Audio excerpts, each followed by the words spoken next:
Act 1, Scene 1.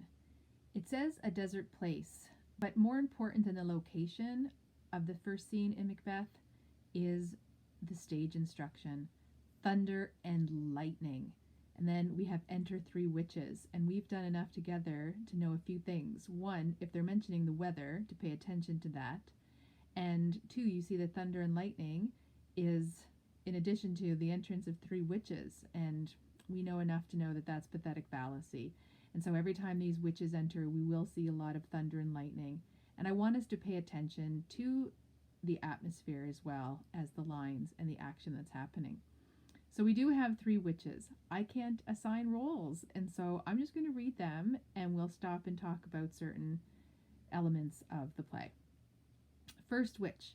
When shall we three meet again, in thunder, lightning, or in rain?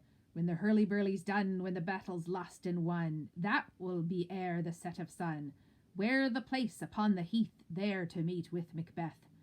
I come, Grey Malkin. Paddock calls anon. Fair is foul and foul is fair. Hover through the fog and filthy air.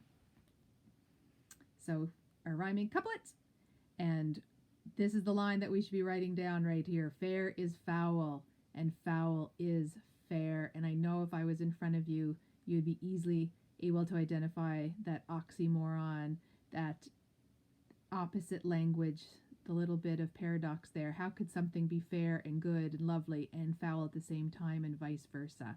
How can foul be fair? And so already we've got this introduction to a world where the order has been all topsy-turvy, and we can be expecting something really strange. And then the witches hover through the fog and filthy air, and they're gone. So that's interesting. So there's three of them. I guess things come in threes.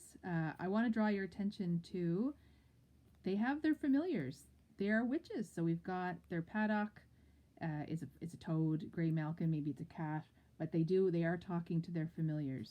And when you look at your Shakespeare from last year, don't forget that at this time, the author, the audience, society at the time, great interest in the supernatural, that they were highly superstitious. Yes, they were religious, but they also had superstitions. There wasn't a whole lot of science, and we would have had great entertainment in the play coming from these witches.